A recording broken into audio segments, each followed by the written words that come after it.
Well, I woke up this morning with some thoughts. Some thoughts. I received a message from somebody, and I I got a glimpse of their story, and it was pretty interesting. It was actually, it took me back. It took me back for a moment. And sorry, it's kind of loud. They're doing wonderful construction on this road over here, which is kind of cool. I guess we'll have a better sidewalk. But yeah, it was pretty interesting. It was pretty interesting.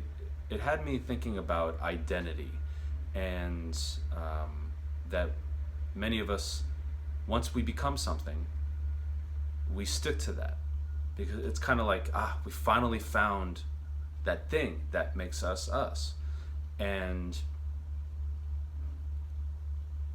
then anything outside of that we don't even try to consider, because stepping outside of it means, oh no, we have to keep looking, keep digging, keep searching. And of course it's frightening, because it's scary, it's intimidating, there's so much uncertainty with that. And I'm here to tell you, yeah, it's uncomfortable. It's uncomfortable, but it's not impossible.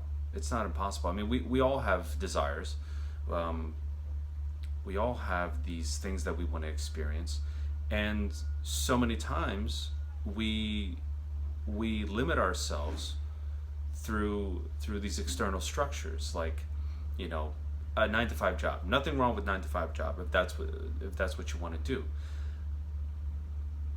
But if it's your excuse for not going to San Diego to see the beaches of San Diego, or to explore the Smoky Mountains, or to go to France, I can't, I'm working and I only get vacation this long, this and that.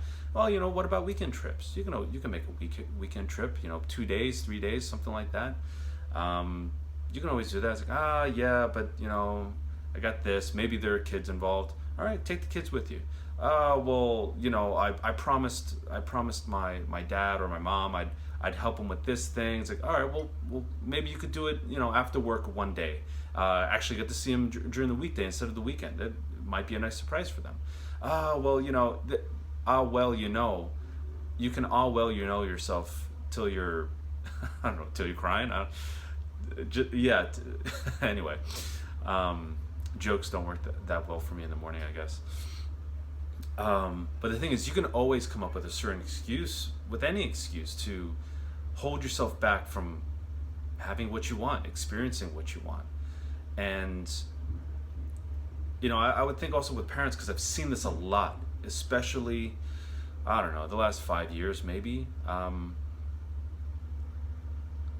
Parents, there are many parents, I'm not going to say all of them, but there are many parents that once they become parents, they lose they lose connection to who they were before they became a parent. And being a parent is a beautiful thing. I'm definitely not trying to take anything away from that. Parenthood is very beautiful. I remember seeing in all these movies and all this kind of stuff, it's like, oh, mom, stop, mom, dad, oh, you don't stop. You don't have to anymore. And obviously parents get defensive. They're like, no, don't you dare take that away from me. I was in labor with you for 12 hours, for 16 hours. Absolutely, definitely. But that's also a guilt trip, which is not healthy. And parents, if you have done that, it's a good thing to go and look inside and see where that guilt is coming from. Very therapeutic. Because they've experienced it as well, where they're late 20s, maybe even mid 30s, like I am, and they've said to their own parents, like, mom, stop, dad, just cut it out, like, let me live my life. There's nothing wrong with that. As long as you say it with love, obviously, with love. But if you're feeling frustrated in the moment, express. and then have a good conversation about it, a healthy conversation about it. We are meant, we've been explorers for how many centuries? God. I need to wake up. Here, hold on, maybe just another sip of coffee will do it. Cool. Wheels are turning better. But, as parents, it's difficult to see yourselves being anything else after that. It's like now all these things that I'm doing are, in some form of service to my kids, which again, it's beautiful. That's love. But I think there's also confusion or resistance. It's like I'm already, whatever age I'm at this age, almost kind of like that. It's too late.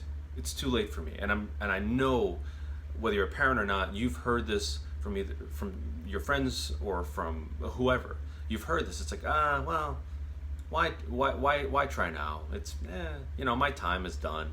And they're 45, 50 years old. It's like, especially with technology right now, you could live another 50 years, and a good 50 years, a healthy 50 years.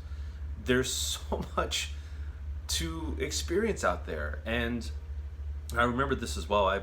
This has come up a lot in the last few years, the concept of sin.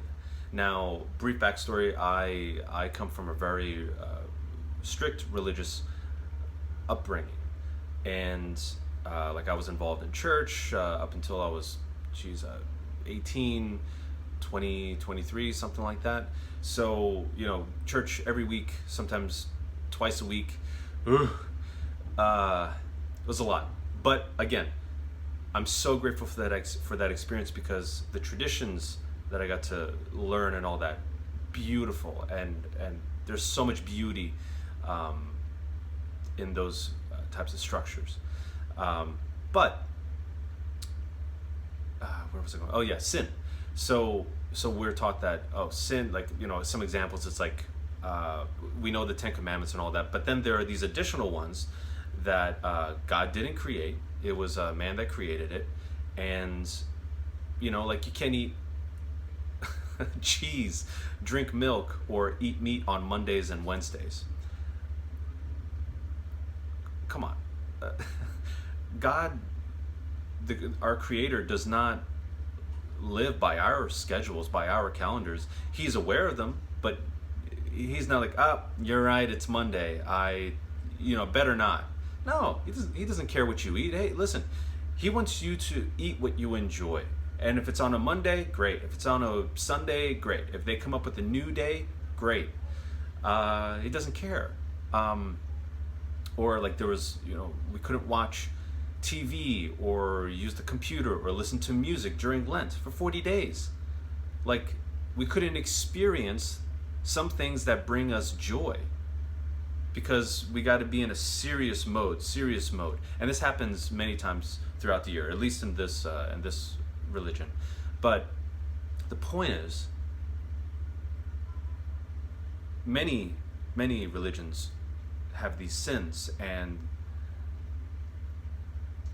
truly, at least in the last year or two, what I've learned is that the true sin is to squander the life that's been given to you. The main thing that was given to you by God, your Creator, if you squander it, and it's a bit extreme, but you're essentially committing murder on your life. Again, it's extreme, but if you really look at it, you're ceasing to exist, to thrive, There's so much beauty in this world, and unfortunately it gets overshadowed by what the media wants us to see. But I see beauty on a daily basis, and the thing is, it's once you take the blinders off, oh God, it's beautiful. It's beautiful. It's like you want to go and hug strangers, because it's just incredible. It's incredible. So, if you want to take that trip, if there are places you want to go see that you've been wanting to see since you were a kid, go do it. Figure out a way. You can do it. Money's not an issue. You'll figure it out. If you want anything enough, you'll figure it out. You'll, limit your budget or something like that, or you'll sell off some things that you haven't used in a year or two. You'll figure it out.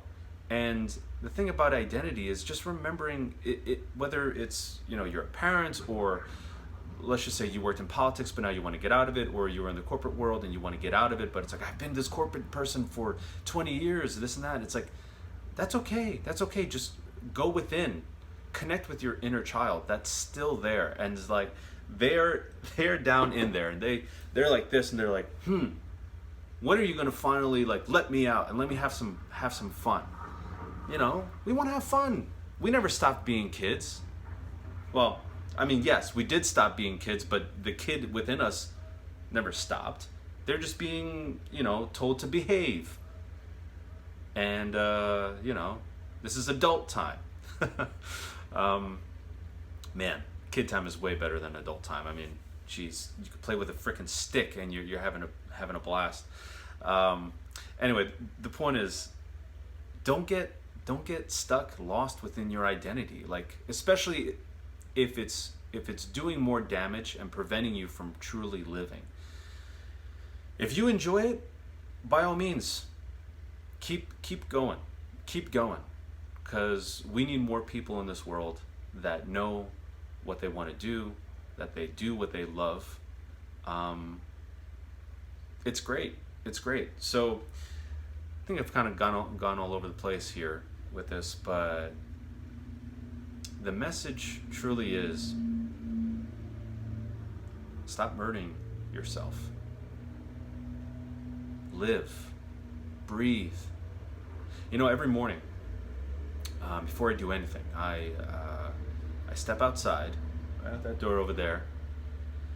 I look up in the sky, whether today it's cloudy or, blue skies.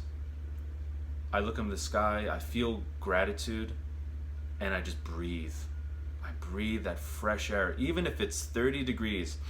Man, coming out of a house that is, it's pretty warm because of the circulation in here, going outside and breathing cold, fresh air, oh God, that can be an experience in itself. So, and since I saw that movie with Denzel Washington, The Little Things, it truly is the little things that could bring you so much joy and peace and calm that spill over into many areas of your life.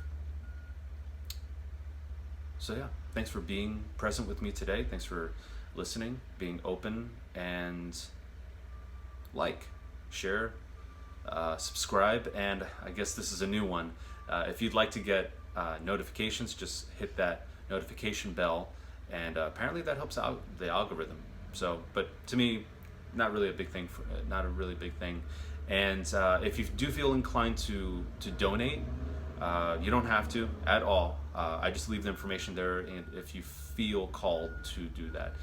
Down below in the description, you'll see my Cash App and Venmo for whatever you like to give. $1, $1.25.